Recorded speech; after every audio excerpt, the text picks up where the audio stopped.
El esfuerzo de escucharlos ahí el retorno, pero bueno, estamos aquí al pie del cañón, siendo testigos de lo que es el último acto de campaña del Partido Nacional, aquí en Las Piedras, donde el tono de los dos discursos, el de Beatriz Argimón y el de Luis Lacalle Pou ahora, son el de unidad, el de mirar hacia el 28 de octubre y no tanto al 27.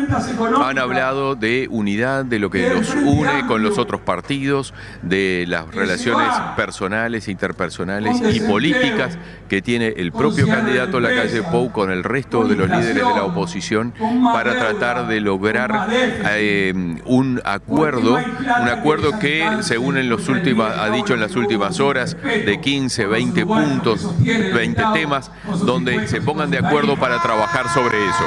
Está acompañado aquí de todos, o de parte, mejor dicho, de los asesores, así que dejamos a Lacalle Pou escuchándolo. Pero no nos ha servido de excusa. De este lado están los partidos de oposición que van a respetar cada peso que ustedes contribuyan al Estado y se lo va a devolver en servicio, que es la mejor manera de respetar su esfuerzo. De este lado quedan partidos políticos que van a manejarse de forma austera, que van a ahorrar, que van a generar más políticas eficientes, que entiende que el uruguayo no aguanta más, que entiende que la carga tributaria y tarifaria a los grandes lo tienen al cuello, a los chicos se están ahogando y no soportan más aumento de su costo de vida, de comerciar, de industrializar, de producir, de vender servicios. Rato vamos a estar con el acto final del Frente Amplio y las palabras de la fórmula presidencial. Pero como les decíamos, esta noche aquí en los estudios tenemos un debate entre el diputado del Frente Amplio, Partido Comunista, Gerardo Núñez, y el diputado del Partido Nacional, la lista 2004, Pablo Abdala, sobre este tema, precisamente vivir sin miedo, la reforma constitucional que se votará el próximo domingo. Antes vamos a ver un pequeño resumen de las propuestas que tiene esta reforma, que juntó 400.000 firmas para poder realizarse, ¿verdad? Aunque los principales líderes que se están postulando este próximo domingo, incluido Lacalle Pou, el líder del Partido Nacional, no la apoyan. El principal líder, digamos, del gobierno, Daniel Martínez, incluso hace campaña en contra y estaba ayer presente en la marcha multitudinaria que se realizó para decir la reforma no es la forma. Así que vamos a ver el informe y ya venimos con el debate.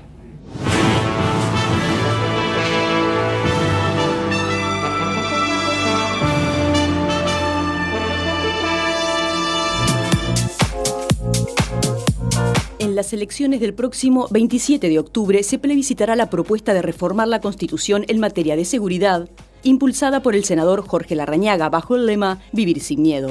Hay que generar un muy fuerte sacudón en el sistema político y en la sociedad uruguaya para dar la señal inequívoca que no va más, que el país necesita orden, paz, respeto. Uno de los puntos que más controversia ha generado es la creación de una Guardia Nacional integrada por 2.000 militares que apoyarán a la policía. Propone también realizar allanamientos nocturnos en lugares donde se sospeche que se lleven adelante actividades delictivas. Hasta el presente solo se permiten allanamientos durante las horas del día. Propone además el cumplimiento efectivo de las penas. No se podrá aplicar la libertad anticipada en los delitos graves y restablecer la cadena perpetua en delitos especialmente graves, como homicidio a menores y homicidio especialmente agravado en adultos. Esta propuesta no fue apoyada por el candidato del Partido Nacional, Luis Lacalle Pou. Yo no voy a votar la campaña, yo ya no firmé y no voy a votar. Sí tengo compañeros bien cercanos que han decidido ensobrar, como se dice comúnmente, con su lista. Tampoco los principales líderes de la oposición se han pronunciado a favor de esta reforma. Respetamos el esfuerzo del doctor Larrañaga de mantener el tema vigente, sabemos que él cree profundamente, pero creemos que por aquí no viene la cosa. El sistema de producción de seguridad es un sistema complejo para el cual se precisa cabeza inteligente. No comparto la idea del senador Larrañaga de transformar a una parte de las Fuerzas Armadas en una Guardia Nacional, o sea, de darle a quienes fueron formados en una determinada orientación, obedeciendo, en el caso de los profesionales de las armas, a una vocación, cambiarles la actividad en determinado punto de su vida. Creemos que son vocaciones diferentes. El candidato del Frente Amplio, Daniel Martínez, además de no apoyarla, hace activamente campaña para que no se apruebe. Yo nunca dije que no voy a cumplir la cosa. Yo voy a utilizar todo lo que la Guardia se va a quedar, no hay ninguna duda. La ley lo mandata, con esa media trampita que hay que dar después, si después se logra los 2 tercios. Uno ve, Talvi no está de acuerdo, la calle Pau no está de acuerdo, el Frente Amplio no está de acuerdo, Manín Río no está de acuerdo. Creo que Novik también dijo que no estaba de acuerdo, o sea, me parece. Sí. O sea, prácticamente el sistema político no está de acuerdo. Si la reforma es aprobada, según establece en su artículo 5, entrará en vigencia inmediatamente después que la Corte Electoral proclame el resultado afirmativo del plebiscito.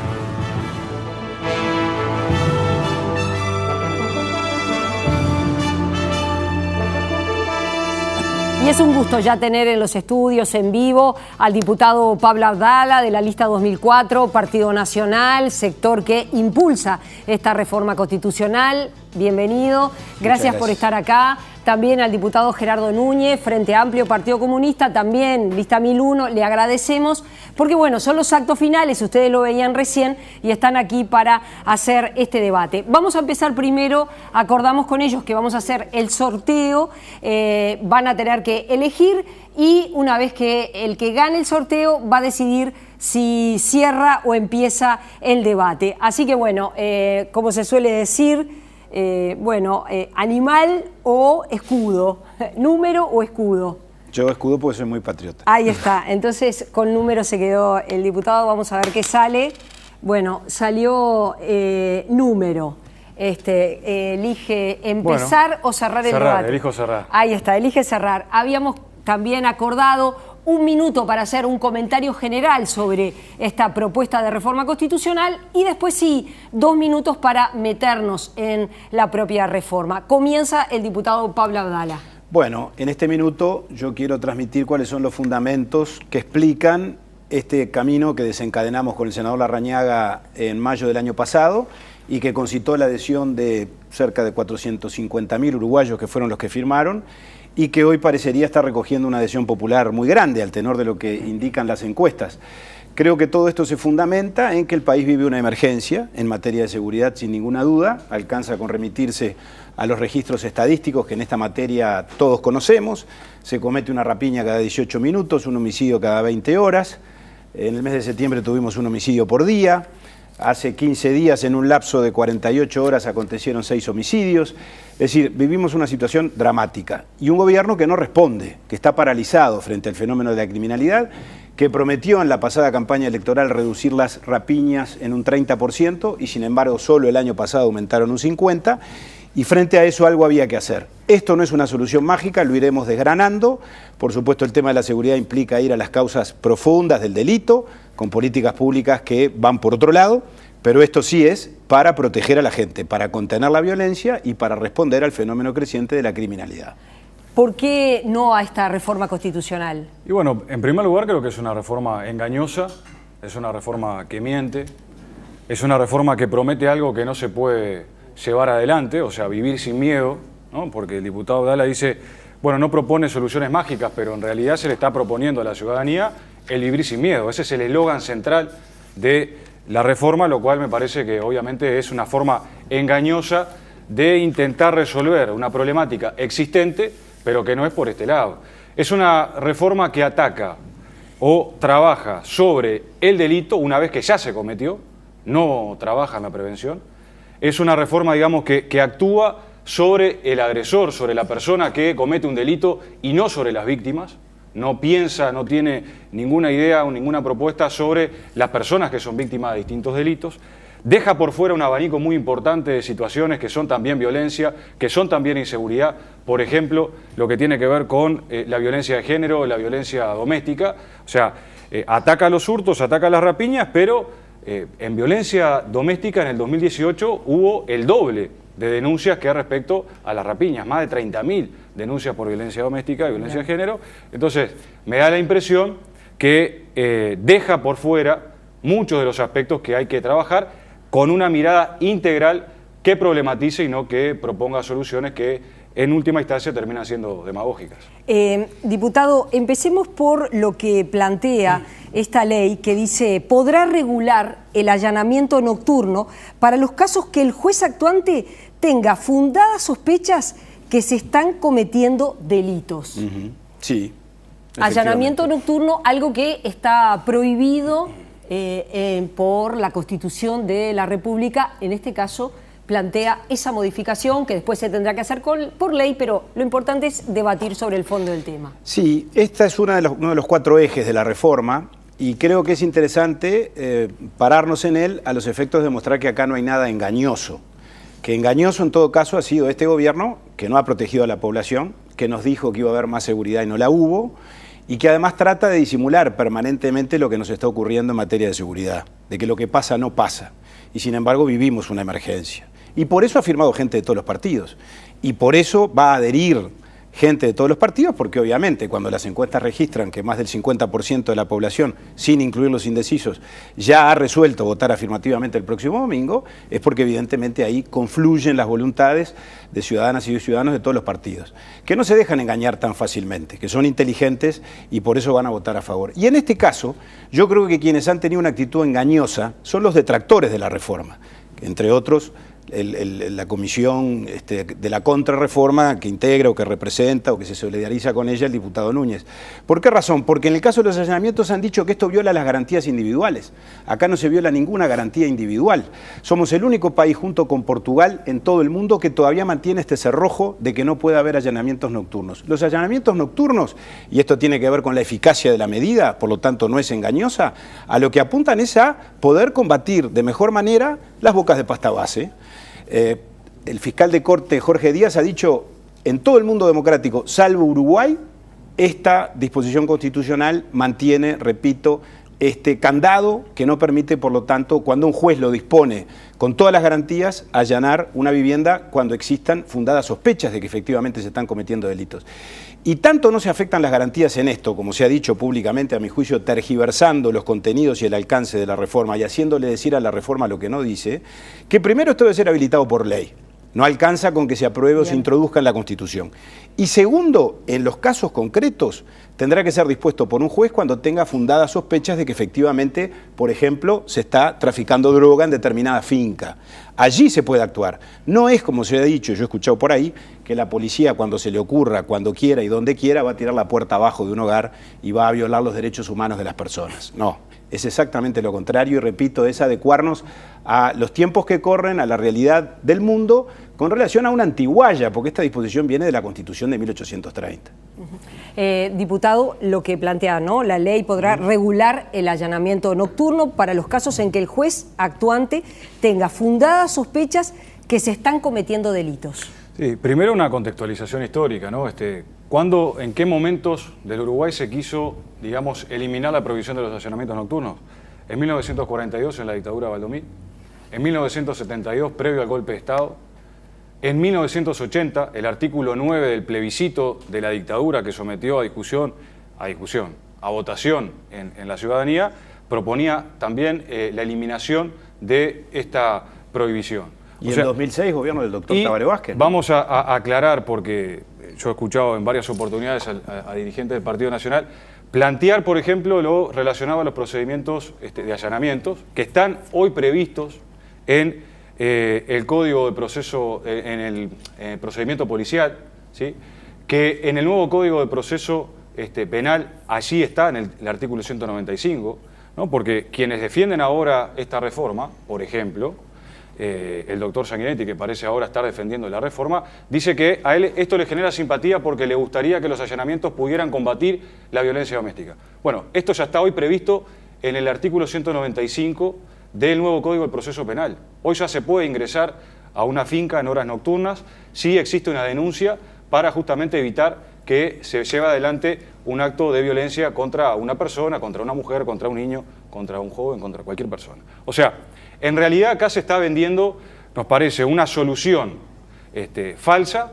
Todos los actores judiciales, jueces, fiscales, policías, dicen que son más las desventajas que las ventajas de llevar adelante allanamientos nocturnos, y lo que hay que potenciar es la investigación criminal, es la inteligencia criminal. O sea, parece un poco irrisorio pensar que solamente se puede ingresar al hogar en las horas de la noche. O sea, se puede trabajar en la investigación para que durante todo el día y antes de que empiece a anochecer se pueda ingresar a esa finca, se lleven adelante los procedimientos correspondientes de la manera que establece la Constitución y las leyes. Entonces, no podemos poner en riesgo las garantías para el conjunto de la sociedad por un puñado de delitos o situaciones que se pueden tocar, que se pueden trabajar con investigación criminal, potenciando justamente esa capacidad de inteligencia para agarrarlos en el momento oportuno, porque acá se habla del factor sorpresa. Bueno, justamente, si hay algo que tiene que trabajar la inteligencia y la investigación criminal es en generar condiciones para sorprender a aquellos que están llevando adelante acciones delictivas. ¿Puedo agregar algo con relación a esto? Tan no es así lo que dice el diputado Núñez, que el actual director de represión del tráfico ilícito de drogas del gobierno del diputado Núñez, subordinado del ministro Bonomi, dijo esta semana que esta medida de los allanamientos nocturnos podía contribuir al combate al narcotráfico. Y de lo que se trata es de combatir el narcotráfico. Y si bien esto es probable se haya intentado en los tiempos de la dictadura de Valdomir y en los tiempos de la dictadura militar más reciente, se intentó también en los tiempos del ministro Díaz, que es una bellísima persona, que más allá de las diferencias ideológicas enormes que yo tengo, lo reconozco como un pilar en la defensa de los derechos humanos, que lo ha sido siempre, y fue el primer ministro del Interior del primer gobierno del doctor Vázquez, pero no sé por qué razón, cuando mandó el proyecto de la Ley de Procedimiento Policial en el 2006, introdujo la habilitación de los allanamientos nocturnos. Y desde la oposición le dijimos, ministro, nosotros estamos de acuerdo, pero esto usted no lo puede hacer sin una reforma de la Constitución, porque la ley no puede ir más allá de lo que la Constitución establece. El presidente Mujica, el expresidente Mujica, permanentemente se ha manifestado a favor de habilitar los allanamientos nocturnos. Y si hay una disposición en la ley de violencia basada en género, de la violencia contra la mujer basada en género, que establece los allanamientos nocturnos, probablemente sea inconstitucional.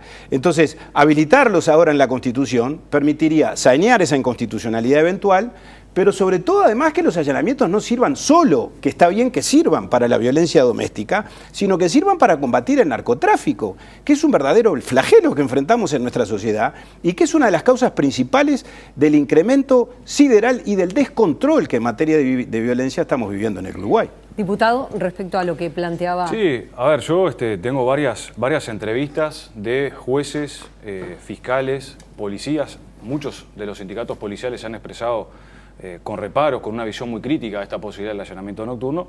Yo vuelvo a insistir, a mí me parece que se le da una visualización, una potencia, una medida como si fuera la panacea, como si fuera una solución mágica a la lucha contra el narcotráfico. Si acá no se potencia la investigación criminal, si acá no hay una inteligencia focalizada, como se está tratando de llevar a cabo, de desarrollar, para que no exista el ingreso de drogas al Uruguay de la manera que ingresa, para que no exista, digamos, la comercialización desde Uruguay hacia otros países de volúmenes tan importantes de droga, vamos a estar cayendo siempre en saco roto, porque ¿Y con el menudeo qué hacemos? ¿Con las bocas qué hacemos? Permitime terminar, yo no te interrumpí. Esto justamente está focalizado en el último eslabón de la cadena, que es la boca.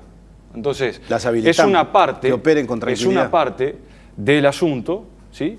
Pero no es el grueso del asunto. De hecho, hoy no habría hoy que lo que combatirlo, sucede, según te tu pido, criterio. Ana María, Sí. yo no lo interrumpí. Perdón. Que no me interrumpa el tiene diputado. razón. Entonces, lo que acá estamos diciendo es que en el caso de las bocas se han cerrado y se cierran de manera permanente y cotidiana.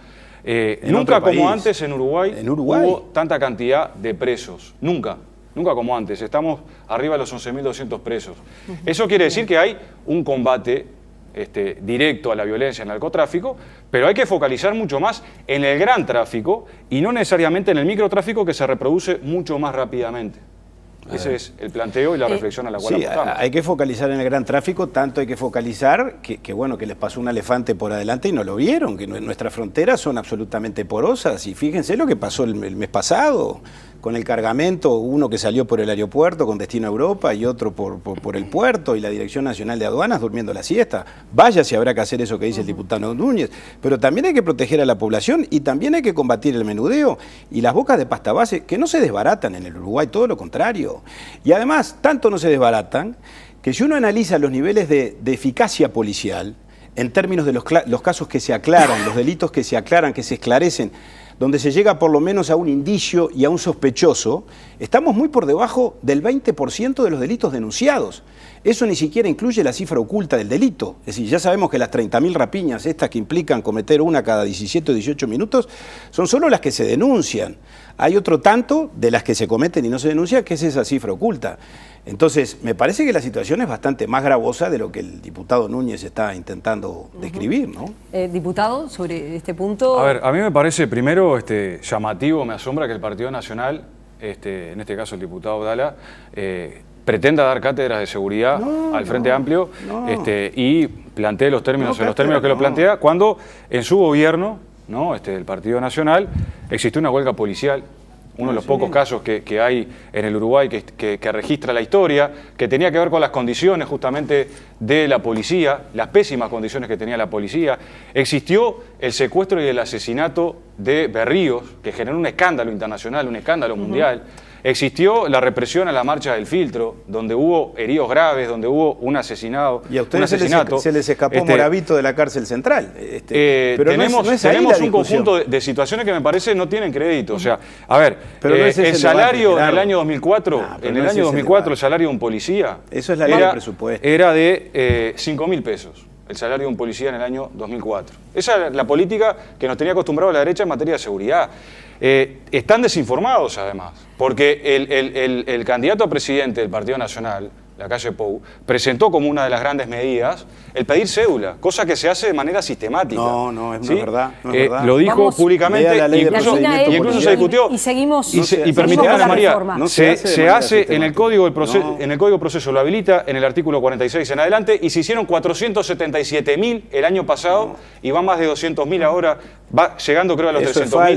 Eso es falso, y si lo hicieron es ilegal, porque la ley de procedimiento policial dice que la cédula solo se puede pedir en el marco de una investigación y de un procedimiento. Así que no es cierto eso que dijo Bonomi, que dijo Leal, porque le están mintiendo a la población, porque hay que votar. Hace y la población lo sabe porque... Ahora, otro día venimos y hablamos de presupuesto y de salarios, porque pero si vamos a hablar de la vamos reforma... a seguir. La reforma plantea, la ley podrá establecer que quienes fueron condenados por sentencia firme por determinados delitos no gozarán de ningún instituto que permita su liberación antes del cumplimiento de la pena en su totalidad.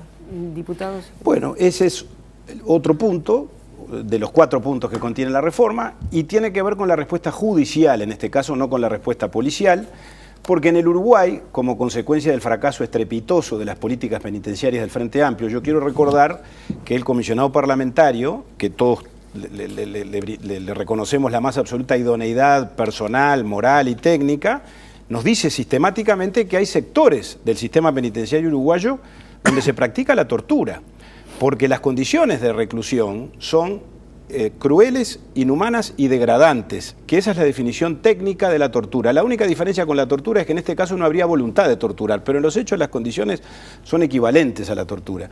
Entonces, por esa causa, como han fracasado estrepitosamente en cuanto a la función resocializadora del sistema penitenciario, que es lo que se debería cumplir de acuerdo al artículo 26 de la Constitución y no se cumple, tenemos los niveles de reincidencia que tenemos en el Uruguay. Casi el 70% de los privados de libertad que egresan del sistema carcelario vuelven a delinquir. Cometen 1, 2, 3 o varios delitos y delitos violentos.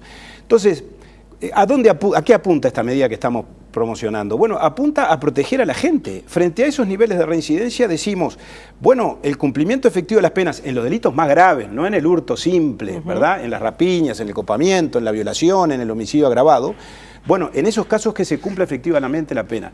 Y yo desde ya le pido al diputado Núñez que me explique por qué se oponen a esta medida, si en los hechos esta medida ya prácticamente está cumplida por el gobierno del Frente Amplio.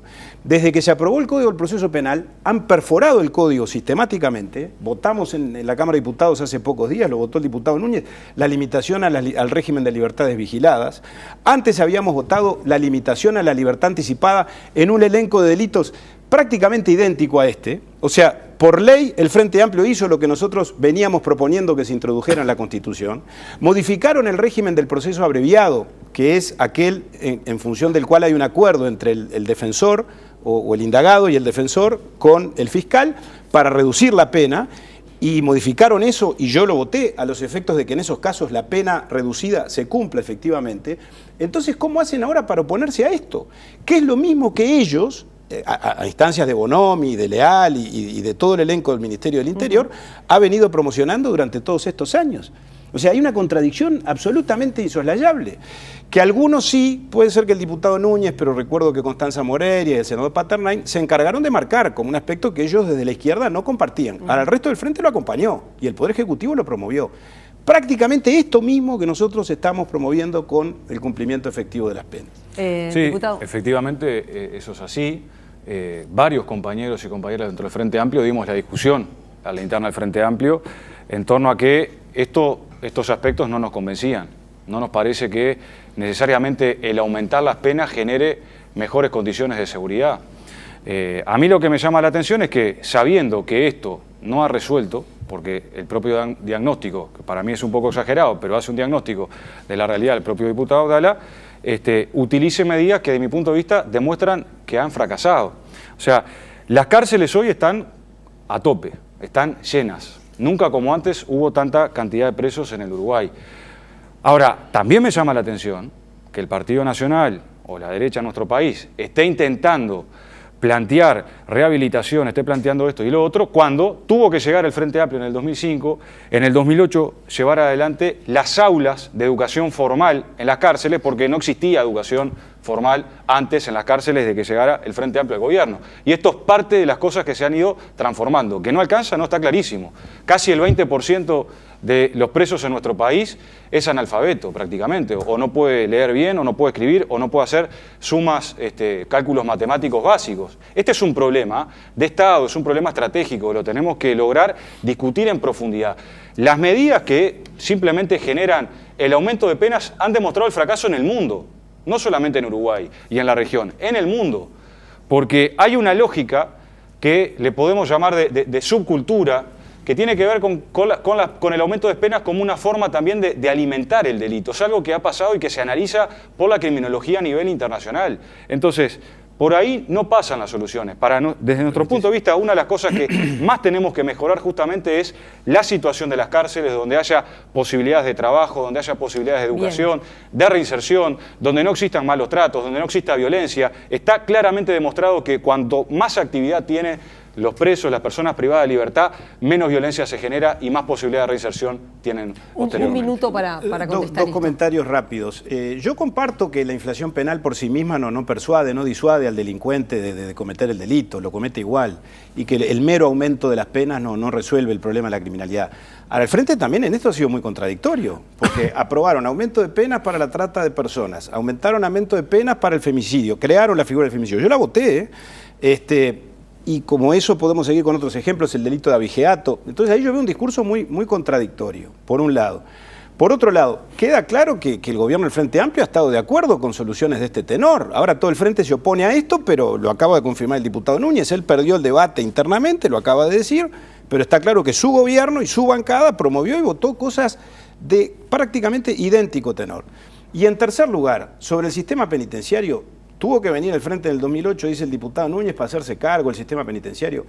A ver, el comisionado parlamentario, yo integro la comisión bicameral del sistema carcelario, nos dice que hay sectores del CONCAR o el penal de Libertad donde los presos no salen durante varias semanas al patio, no tienen oportunidades de recreación, ya no hablemos de trabajo o estudio. Hace pocas semanas el comisionado parlamentario con el doctor Cereta, el director del consultorio jurídico, promovieron un recurso de amparo e hicieron cerrar un sector del CONCAR donde vivían o habitaban 70 presos y había 15 camas. Entonces, si el Frente Amplio vino para hacerse cargo, evidentemente no se hizo mucho cargo, más bien las cosas están bastante peor que antes. ¿Las cosas peor que antes? No, de ninguna manera. Lo que sí hay hoy es más presos que antes, porque hay un combate muy fuerte, muy firme hacia la delincuencia. Eso se puede ver, cualquier estadística así lo menciona y así lo visualiza. Ahora, lo que tenemos que hacer todos los partidos políticos, más allá de diagnósticos, más allá de posicionamientos generales, es proponer soluciones. Y acá lo que se está proponiendo es una solución puntual a un problema que merece una visión integral. ¿Cuál es la propuesta, por ejemplo, relacionada a las cárceles de la reforma? No, pero está en el programa del Partido Nacional. ¿Cuál es la propuesta en la reforma? Porque si esto lo tendríamos que visualizar integralmente, si acá gran parte de la locución del diputado Abdala es justamente la problemática de las cárceles, bueno, ¿por qué no aparece una propuesta en esta reforma constitucional para trabajar la situación carcelaria? Entonces, no la vamos a arreglar en la Pablo, porque si no es muy difícil así. Está bien. Yo no te he interrumpido en ningún caso. No, dale. Entonces, lo que tenemos que poner encima de la mesa es justamente una reforma que hay que votarla entera, o sea, no se puede desglosar, el uruguayo o la uruguaya el próximo domingo no puede desglosar la reforma, podrá capaz tener alguna sintonía, alguna simpatía con algún punto, pero en realidad o la vota o no la vota. Y en ese caso, nosotros obviamente tenemos una posición totalmente contraria porque, vuelvo a insistir, es una reforma engañosa y demagógica. Guardia Nacional con integrantes de las Fuerzas Armadas para cumplir funciones de seguridad pública interior en todo el territorio nacional. Sí. Bueno, ese es otro buen ejemplo, porque este es un tema emblemático en toda esta discusión, el tema de la Guardia Nacional, donde yo creo que queda bien claro de qué lado están las conductas engañosas. Porque con relación a eso también ha habido un exceso de simplificación y de caricaturización de la reforma, que aún lo único que tiende es a confundir a la población, que supongo es la finalidad que han perseguido en todo esto, ¿verdad? Para infundirle temor, pues supone que los que hablamos de vivir sin miedo somos nosotros. Ahora, del otro lado, han intentado infundirle temor a la población. Por ejemplo, diciendo que con esto nosotros queremos militarizar la policía, militarizar la seguridad. Y eso es absolutamente falso. Por la sencilla razón de que militarizar la policía implicaría decirle a las Fuerzas Armadas, háganse ustedes ahora cargo del tema de la seguridad pública y sustituir a la policía y al Ministerio del Interior. Nadie está promoviendo semejante barbaridad. Lo que nosotros estamos proponiendo es crear una unidad, una guardia integrada por 2.000 efectivos militares. Mal pueden 2.000 efectivos militares sustituir o reemplazar a 32.000 policías. Lo dice la reforma a texto expreso. Esa Guardia Nacional va a coordinar su actividad, va a actuar sometida a la conducción policial del Ministerio del Interior, va a actuar en el marco de la Ley de Procedimiento Policial y es una solución muy lejos de constituir un ejemplo del estilo de Bolsonaro y de las favelas, como se ha dicho, que eso sí es militarización y con eso estamos en desacuerdo, y tampoco es la solución mexicana de Calderón, porque con México hay una trampa. Yo reconozco que Calderón en el 2006 militarizó la policía y a México le fue muy mal, pero el actual presidente de izquierda, López Obrador, mirá qué ironía, Ana María, está creando una Guardia Nacional integrada por efectivos militares, de conducción civil, como la que queremos conformar nosotros en el Uruguay, porque en el mundo, este no es un invento de Larrañaga ni de nosotros, este modelo se ha practicado a lo largo y ancho del mundo, en todos los países europeos, o en muchos, España, Italia, Holanda, Portugal, por ejemplo. Las guardias nacionales son de conducción civil porque precisamente están sometidas a la conducción o a la política de seguridad que desarrolla la autoridad policial. No son de conducción militar. La integran militares, que además se van a capacitar. El presidente Mujica en el año 2011 dictó un decreto por el cual pasaron 300 soldados a integrar la Guardia Republicana. No temblaron las instituciones, ni hubo una violación sistemática de los derechos humanos, que yo sepa. Mucho más militarización es lo que creo que también votó el diputado Núñez el año pasado, cuando el gobierno del doctor Tabaré Vázquez promovió una ley para que los militares, sin excepción, las tres fuerzas vigilen la frontera y no solo la línea fronteriza, un territorio de 20 kilómetros desde la frontera, donde pueden reprimir cualquier tipo de delito y ahí lo pueden hacer directamente pasando por encima de la policía. Entonces, esas son las contradicciones que uno advierte en todo esto y realmente por lo menos le llaman mucho la atención. Sobre este punto, 3 minutos. Sí, a ver, la Guardia Nacional. En primer lugar, la ley a que hace referencia el diputado Abdala deja excluidos los centros poblados. Y es una diferencia no menor. En segundo lugar, no es cierto que esta propuesta sea similar a la propuesta de López Obrador en México. Sí. La propuesta de López Obrador en México, la Guardia Civil, en este caso, está prevista y está integrada en su mayoría por policías, depende, están los datos, depende de la Secretaría de Seguridad y Protección Ciudadana, no depende del Ministerio de Defensa, son pequeñas diferencias y justamente lo que pretende es retroceder en el camino que avanzó México de militarizar. Y esta propuesta, el diputado Dalla le puede llamar como quiera, pero es una militarización porque implica quitar 2.000 efectivos de las Fuerzas Armadas y ponerlos a custodiar, ponerlos bajo la órbita del Ministerio de Defensa, es cierto, en coordinación con el Ministerio del Interior, pero son integrantes de las Fuerzas Armadas bajo la supervisión del Ministerio de Defensa. Entonces, claramente son militares que van a estar llevando a cabo y llevando adelante, es lo que dice el texto, las tareas. Entonces, esto nos preocupa porque todos los organismos internacionales en materia de derechos humanos recomiendan que esto no suceda, recomiendan que esto no se lleve adelante. ¿Por qué? Porque ha generado más homicidio, ha generado más violencia, ha generado violaciones a los derechos humanos de manera sistemática. Hay informes de la ONU, hay informes de Amnistía Internacional. Yo sé que el Partido Nacional y particularmente Larrañaga, en una columna que escribió el lunes, de manera totalmente desesperada, diciendo que hay patoteros del poder, seguramente los patoteros del poder que queremos, digamos, colonizar, como expresó sus palabras, se le olvide que la ONU ahí, el Frente Amplio, no tiene ningún tipo de incidencia, no tiene incidencia en Amnistía Internacional, no tiene incidencia en los jóvenes blancos que se han organizado para luchar contra la reforma, no tiene incidencia el Frente Amplio en los jóvenes del Partido Colorado que se han expresado también en contra, en un abanico enorme del elenco, digamos, político partidario, en la cual tiene una posición contraria con este punto. O sea, no es un invento del Frente Amplio. Entonces, la militarización. Hay vastos sectores académicos, institucionales en el Uruguay que han presentado sus reparos con esta reforma porque donde se ha aplicado ha habido violaciones sistemáticas a los derechos humanos y no se ha cumplido con el objetivo que se perseguía desde el inicio. Es decir, no ha frenado la violencia, la ha aumentado. ¿Me permitís? No, porque a ver, yo creo que por la vía de los hechos, Gerardo ha confirmado lo que yo denuncié al principio de mi intervención con relación a este punto, que es mezclar mentiras con verdades y que es mezclar cosas que no tienen absolutamente nada que ver. México tiene los dos ejemplos. No es verdad que la Guardia Nacional de López Obrador esté integrado por policías. Hubo un debate que procesó el Congreso mexicano que llevó meses y que finalmente se laudó. Y la Guardia Nacional Mexicana, como la que estamos promoviendo acá, se va a integrar por efectivos militares y va a ser de conducción civil. Y que quede claro, acá habrá sectores académicos que están en contra y hay sectores académicos que están a favor. Esta reforma la redactaron 2 decanos de la Facultad de Derecho y Ciencias Sociales, el doctor Juan Andrés Ramírez y el doctor Alejandro Aval. Moreira también.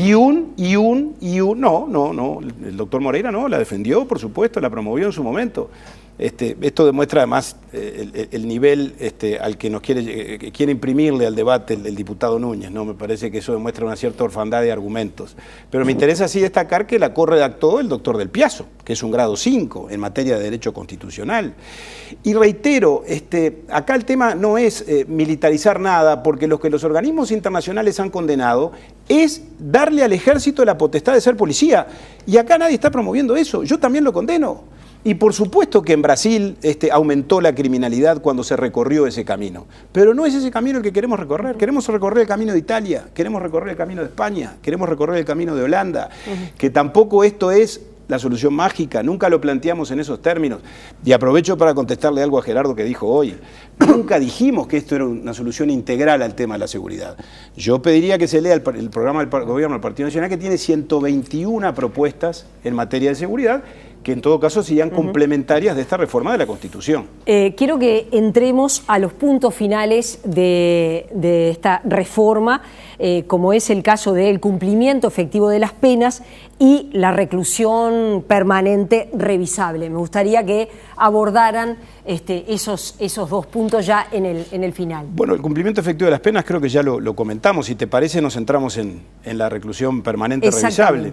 La reclusión permanente revisable tampoco es un descubrimiento ni un invento nuestro, existe en varios países de la región, existe prácticamente en toda Europa. El Tribunal de Derechos Humanos de la Unión Europea ha declarado que soluciones de estas características son perfectamente compatibles con una perspectiva de derechos humanos.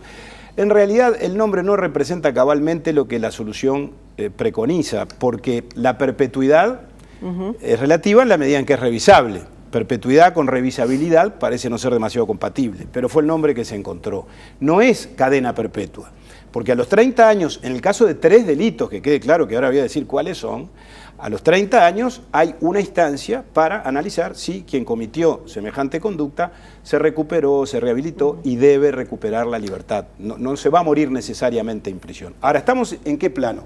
En el plano de aquellas personas que a mí no me gusta hablar de irrecuperabilidad, yo creo que todo ser humano puede ser recuperable, pero sí de sujetos que tienen determinada psicopatía, que los psiquiatras, que entienden bastante más que yo, y supongo que Gerardo y que todos nosotros de estos temas, dicen que no tienen conciencia de la gravedad de lo que cometen, no tienen remordimiento por la acción que llevaron a cabo. ¿Y de qué delitos estamos hablando? Porque hablemos en concreto, no es de cualquier homicidio, no es de cualquier rapiña, que son delitos graves o gravísimos. Estamos hablando del abuso sexual y la violación de menores con consecuencia de muerte. Esos hechos que, no voy a decir nombres porque sería de mal gusto, pero que todos hemos visto y han conmocionado a la población en los últimos tiempos. Estamos hablando del sicariato, que es un fenómeno creciente en nuestra sociedad porque está asociado al desarrollo del crimen organizado, que es matar a cambio de dinero. Y estamos hablando de los homicidas múltiples, aquellos que tienen un comportamiento criminal según el cual están permanentemente cometiendo homicidios. 2 minutos y después ya nos vamos a ir al cierre final. Sí, a ver, a mí me gustaría decir algo sobre el punto anterior que no pude rebatir, que tiene que ver con el modelo que propone Abdala y el Partido Nacional. O sea, le faltó mencionar a Chile, que fue expresado por el propio Larrañaga en la cadena nacional. Y miren los efectos.